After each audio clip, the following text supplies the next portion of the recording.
بسم الله الرحمن الرحيم. الحمد لله رب العالمين، والصلاة والسلام على سيدنا محمد وعلى آله وصحبه أجمعين. برایان خوشخانی بەڕێزم لە هەر شوێنێکم دنیای هەن، سڵاو و سۆز و ڕەحمەتی خوای پەروەردگارتان لێبێت. تەمەنا ئەکەم کە ئێستاتان لە هەموو کاتێکتان خۆشتر بێت.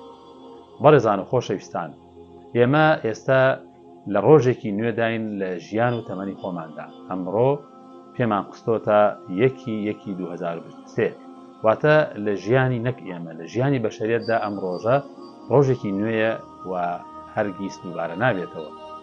و لە تەمەنی ئێمەشدا ئەم ڕۆژانە ڕۆژانێکی تازە و نوێن بۆ ئێمە. بۆیە ئێمە ئەو تەمەنەی کە تێمان پەڕاندووە هەتاوەکو دوێنێ تەمەنێکی محدودمان هەبوو تێمان پەڕاندووە، و لە ئێستا بەدواشەوە تەمەنێکمان هەیە نادیارە بە نیسبەتی ئێمە و نازانین ئەو تەمەنەی کە ماومانە چەندی ماوە. بۆیە ئامۆژگاریەکی برایانم هەم بۆ خۆم هەم بۆ ئێوەی بەڕێز و خۆشەویست لەم ڕۆژانەی کە هاتوونەتە پێشمان کە ڕۆژێکی نوێیە، ساڵێکی نوێیە، ئێمە بزانین چی بکەین و ئەم ئامۆژگاریە برایانم لێوەربگرن بە ئومێدی ئەوەی کە بتوانین بیکەین بە جەدۆلێک لە ژیانی خۆمانە و سوودمەند بین بێ.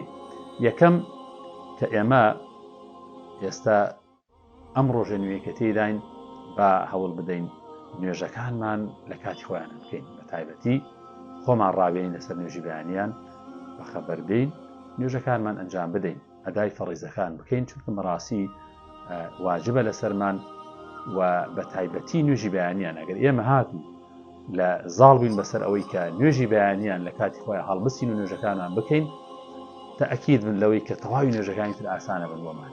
بۆیە با لە ئەمڕۆوە دای بنین لەسەر خۆمان نوێژی بەیانی بەخەبەر بین، خۆمان ئامادە بکەین بۆ نوێژی بەیانی. و ئامۆژگاری دووهەم کە ئێمە بتوانین بەلای کەمەوە هەفتەی جارێک بە ڕۆژوو بین، بە تایبەتی دووشەمان کە سنەتی موئەکەدەیە و پێغەمبەری ئەکرەم عەلەیهی سەڵات وەسەلام لە تەمەنی ژیانیدا دووشەمان بە ڕۆژوو بووە، دووشەمان و پێنجشەمان. ئێمە ئەگەر بتوانین تەنها دووشەمانش بە ڕۆژوو بین، با خۆمان ڕابێنین لە ئێستەوە لەم ساڵی تازەیەدا کە تەمەنێکی تازە و نوێ بۆ ئێمە، خۆمان ڕابێنین بەلای کەمەوە دووشەمان بە ڕۆژوو بین. ئەگەر هاتوو دووشەمان بە ڕۆژوو بین، لەم ساڵەیە 52 هەفتەیە ئێمە 52 ڕۆژ بە ڕۆژوو ئەبین. ئەگەر نەشتوانین هەموو هەفتەیەک بە ڕۆژوو بین، بەلای کەمەوە 2 هەفتە جارێک بە ڕۆژوو بین، 26 هەفتەی لەم ساڵەدا بە ڕۆژووین. بزانین کە بە ڕۆژوو بوون یەک ڕۆژ لەبەر خاتری خوای پەروەردگار بە ڕۆژوو بین، یەک ڕۆژی سنەت ئێمە بە ڕۆژوو بین. خوا سبحانه وتعالى باعد الله وجهه في النار 70 خريفا. ئەفەرمی هەشت کەس یەک ڕۆژ لەبەر خاتری خوا بە ڕۆژوو بێ، خوا سبحانه وتعالى ڕووی لە ئاگر ئەپارێزێ 70 پاییز یاخود 70 ساڵ بە یەک ڕۆژ. ئەگەر ئێمە وەک عەرز بکردن هەموو هەفتەیە ڕۆژێ بە ڕۆژوو بین، یاخود 2 هەفتە جارێک بە ڕۆژووی بەلای کەمەوە، کە ئێمە 26 هەفتە ئەکا 26 هەفتە ساڵی خوا سبحانه وتعالى لە ئاگری جەهەنەم دوورمانە خاتەوە. و ئەوجا بۆ پیاوان بە تایبەتی ئێمە هەوڵ بدەین پابەند بین بە مزگەوتەوە. ئەو نوێژە فەرزانە ئەیکەین بەلای کەمەوە فەرزێک لە ڕۆژێکە لە مزگەوت ئەدا بکەین، ئەتوانین، ورس نییە. بۆیە تا ئێستا هەرچی بووە ئێمە وازی لێبێنین و یاخود لاپەڕێک تازە هەڵدەینەوە لە ژیانی خۆمانە لە ئەمڕۆوە کە یەکی مانگە ئێمە دەست پێ بکەین، دای بنین لەسەر خۆمان لە هەر شوێنێک بووین، با دڵمان لای مزگەوت بێ، با نوێژێک فەریزەیەک بەلای کەمەوە لە ڕۆژێکە لە مزگەوتە ئەنجام بدەین و بزانین کە ئەو حەوت تاقمەی ئەو حەوت کەسەی کە لەژێر سێبەری عەرشی خوای پەروەردگارە حەشر ئەکرێن، کە هیچ سێبەرێک نییە سێبەری عەرشیەوە نەبێ، یەکێک لەوانە ئەو کەسانن کە وەڕەجل کان قەلبه معلقا بالمەساجد، کەسێکە پیاوێکە کە دڵی پەیوەستە بە مزگەوتەوە و دایم لە خەیاڵ و لە زەهنیایەتی کە چۆن بچێ بۆ مزگەوت، کە لە مزگەوت دێتە دەرەوە بیری مزگەوتەکە. بۆی ئێمە دابنین لەسەر خۆمان بەلای کەمەوە فەرزێک لە فەرزەکانی ڕۆژ لە مزگەوتە ئەدا بکەین. و ئەوجا سەدەقەکردن، خێرکردن، ممکنە خێر بە زۆر و کەمی نییە، ئەوەی کە هەیە لە گیرفانمان لە ژمارە حسابەکانمان ئەوە بەپێی ئەوە ئێمە خێر و حەسەناتەکەین. بەڵام ئەوەی کە هەیە بە بۆچوونی من لە ئەمڕۆ دای بنین لەسەر خۆمان، با سندوقێدا بنین بەلای کەمە ڕۆژی پاوانێکی تێ بکەین، ڕۆژی ئیرۆیەکی تێ بکەین، ڕۆژی 1000 دیناری تێ بکەین، ئەوەی کە هەیەی و بەدەستی وێتی. یعنی کە ئەوەمان کرد ئێمە لە ساڵەکەیە پارێکی زۆر کۆ ئەبێتەوە. تأکید بن لە تەمەنی خۆمانە یاخود لە ئێستەوە تا کۆتایی ساڵ دڵنیابین کە چەندەها بابەتی ضرور دێتە پێشمان و بابەتی گرنگ دێتە پێشمان کە ئێمە پێویستەکە کۆمەکی و هاوکاری بکەین، خێر و خێرات بکەین، سەدەقە و خێر و حەسەنات بکەین. بۆیە ڕۆژ یەک پاوانێک دابنین، کۆی بکەینەوە بۆ حاڵەتێکی ضروری، بۆ کەسێک، بۆ فەقیری، بۆ هەژارێ، بۆ خێرێک کە بەڕاستی خێری نەبڕاوەیەوە. ئێمەش پێمانەوە دیاربین ئەگەر چی 1000 دینار بێ و یاخود ئیرۆیەک بێ، دۆلارێک بێ، یاخود پاوانێک بێ. و ئەوجا با ئێمە سیلەی ڕەحم جێبەجێ بکەین لەگەڵ یەکتریە. ڕاستی زۆر گرنگە، زۆر ضرورە، چونکە سیلەی ڕەحم خوا سوبحانە وتەعالا فەرمێ سیلەی ڕەحم گرێ دراوە و یاخود وەکو ڕشکی دار ئاڵاوە بە یەکە لەگەڵ عەرشی خوای پەروەردگارە.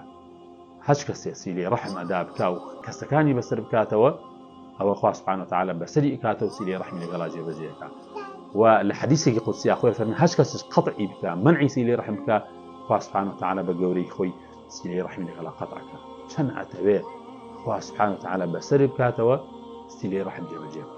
بعدای بنین لە ئەمڕۆوە بەبێ هیچ بەرژەوەندی و مەسلحەتێکی دنیایی تەنها بۆ یەک کەس تەلەفۆنێ بکەین، بەسەری بکەینەوە. ئەگەر توانیمان سەردانێکی بکەین، نەخۆشێک هەبوو بچین بۆ لای ئەحواڵپرسینی کەسێ بکەین، ئەمە ئەداکردنی سیلەی ڕەحمە. و ئەوجا با ئێمە لە ژیانی خۆمانە بتوانین قسەی خێر بکەین، ئەوەی کە لەگەڵمانە ئەژی، خێزانمان، لەگەڵ مناڵەکانمان، لەگەڵ براکوشەکانمان، لەگەڵ ئەو کەسێک کە لەسەر ئیشکارەکە لەگەڵمانایە لە بازاڕە، یەک قسەیەکی خێر بکە، ئەلکەلیمەت الطەیبە سەدەقە. هەر قسەیەکی خێر سەدەقەیەکە، چاکەیەکە. بۆیە لە هەموو شوێنەکە با ئێمە قسەی خێرمان هەبێ و بتوانین سوود بە خەڵکی بگەێنین. و لەگەڵەوەیشا ئێمە ئەمر بکەین بە چاکە. هەر کار و کرداری هاتە پێشەوە ئێمە ئەمری چاکەی لەسەر بکەین، چونکە مەڕاستی ئەبێ ئێمە لە ژیانی خۆمانە ئەمر بکەین بە چاکە و نەهی بکەین لە خراپە. واتە کار و کرداری دێتە پێشەوە بە حیکمەتەوە بتوانین ئەمری چاکە بکەین و خەڵکی هان بدەین بۆی کە چاکەکار و چاکەخواز بن و خەڵکی منفعەتیان هەبێ بۆ خەڵکی تر، سوودیان هەبێ بۆ خەڵکی تر. چونکە خەیر الناس ئەنفعهم للناس، پێغەمبەری خوا صلی الله علیه وسلم فەرمێ باشترینی خەڵک ئەو کەسەیە کە منفعەت و چاکەی بۆ خەڵکی هەیە. لەگەڵەوە کە چاکە ئەکەین و ئەمرەکەین بە چاکە، لە ڕاستیە بێ نەهی بکەین لە خراپەش. کاتێک ئەبینی تەلەڤیزیۆنەکە لە ماڵەوە لەسەر شتێکی خراپە، کەسێک مەشغوڵە بە سەرقاڵە بە تاوان و مەعسیەت و گوناهێکەوە، ئێمە بە حیکمەتەوە هەوڵ بدەین ڕای بگرین، نەهی بکەین لەو خراپەیە و کارێ بکەین کە ئەو خراپەیە بوەسێنین. ئەگەر توانیمان بە توانای خۆمان بیوەسێنین، نەماتوانی بە قسەی خێر و نەماتوانی ئەبێ ئەو شوێنە بەجێبێڵین کە مەعسیەتی تیاکرێ. ئەگەر هەر نەشماتوانی بەجێبێڵین، ئەضعف الئیمانەوەی کە لە دڵەوە پێ ناخۆش بێ کار و کردارێکە کرێ بە زاندنی سنوورەکانی خوای سبحانه وتعالى. خوا سبحانه وتعالى فەرمێ إن الله يأمر بالعدل والإحسان وإيتاء ذي القربى وينهى عن الفحشاء والمنكر. خوا سبحانه وتعالى أمرمان پێکا فەرمێ نەهی بکەن لە هەموو خراپە و خراپەکاریەک لە هەر شوێن و لە هەر ئاست و لە هەر جێگایەکە. و ئەوجا بەڕێزان خۆشەویستان، ئێمە تەوبە بکەین. زۆر گرنگە کە ئێمە ڕۆژانە تەوبە بکەین. با لە ئێستەوە دابنین لەسەر خۆمان ڕۆژانە تەوبە و ئیستیغفار بکەین. یعنی پێغەمبەری ئەکرەم عەلەیهی السەڵات وەسەلام فەرمێ من لە ڕۆژێکە زیاتر لە 100 جار تەوبە و ئیستیغفار ئەکەم. یعنی کە ڕاستی پێغەمبەر ئەکرەم عەلەیهی السەڵات وەسەلام ئیمامی پێغەمبەرانە، یعنی خەیر البەشەرە، خوا سبحانه وتعالى ژدەی بەهەشت پێداوە، بەڵام فەرمێ من لە ڕۆژێکە 100 جار یاخود زیاتر لە 100 جار تەوبە و ئیستیغفار ئەکەم. با دابنین لەسەر خۆمان لە ئەمڕۆوە کە ڕۆژێکی نوێ لە ژیان و تەمەنی ئێمەیە تەوبە و ئیستیغفار بکەین. ڕابین لەگەڵ تەوبە و استیغفارە و لەگەڵ تەوبە و استیغفارە بە زبان بە عەمەلیش ئێمە لە کار و کردەوە ڕابردووەکانمان کە خراپەمان تیا کرد دەبێ، گوناح و مەعسیەت و تاوانمان تیا کرد دەبێ، بە ئێمە استیغفار و تەوبەی لەسەر بکەین. وە کۆتا شتیش لەم ئامۆژگاری و نەسیحەتەیە بۆ خۆم و بۆ ئێوەی بەڕێز و خۆشەویست، وەکو ئیمامی عومەر ڕەزای خوا لێ بێ فەرمێ حاسبوا أنفسكم قبل أن تحاسبوا. محاسبەی نەفسی خۆت بکە پێش ئەوەی کە بگەی بە محاسبەی خوا سبحانه وتعالى. ئەو کاتە کە پەشیمان ئەبینەوە پەشیمانی دادمان نادا، ئەو کاتە ڕۆژێکە يوم لا ينفع مال ولا بنون إلا من أتى الله بقلب سليم. لە ڕۆژێکە کە نە ماڵ، نە منداڵ، نە سەرت و سامان، نە پلە و پۆست، نە دەسەڵات، نە ناو ناوبانک، هیچ ئیسفادەی نییە بۆ من و تۆ إلا من أتى الله بقلب سليم. إلا بەدڵێکی ساغ و سەلیم نەبێت کە بەڕاستی چاکەکاری تیا بێت، چاکەخوازی تیا بێت، خۆشەویستی و محیبەتی خوا سبحانه وتعالى تیا بێت و ئامادەکاری تیا بێت بە ئەو ڕۆژێکی حساب بکرێن.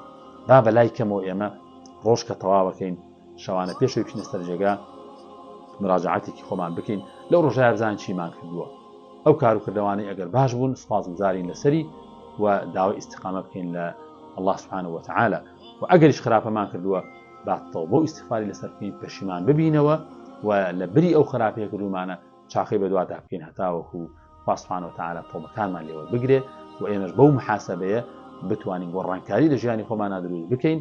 هەر ڕۆژێکی تازەمان کە هات پێغەمبەری ئەکرەم عەلەیهی سەڵات وسەلام فەرمێ ئەگەر ڕۆژێکی تازە بەسەرتانە هات و تێپەڕی باشتر نەبووی لە ڕۆژەکەی ڕابردوو تۆ کەسێکی دۆڕاوی، واتە کەسێکی زەرمەند، کەسێکی خەسارت کە لە ژیاندا کە خۆت چاک نەکردووە. بۆیە با ئەمڕۆمان لە دوێنێ باشتر بێ، ئەمڕۆمان چاکەکارتر بین، چاکەخواستر بین، تاعات و عیبادەتی زیاتر تێدا بکەین و توێشووی میزانی حەسەناتمان پڕ بکەین، چونکە نازانین ئەم ساڵ بەسەرمانە تێ ئەپەڕێ یاخود نە، نازانین لەکوێ ئەجەلی خەمانەگرێتن و ئەو ژیانەی کە تی ئەپەڕێنین ئەگەر 100 ساڵیش بێ هەمووی ئەبێ بمێژوو بەڕابردوو لە ژیانی ئێمەیە و ئەوەی کە ئەمێنێتەوە کار کردەوەکانمانە لەگەڵ ڕەحمی خوای سبحانه وتعالى و ڕەحمی خوای سبحانه وتعالى زۆر فراوانە و خۆی فەرمێ ڕەحمەتی وەسعت كل شيء، هەموو شتێکگرێتەوە.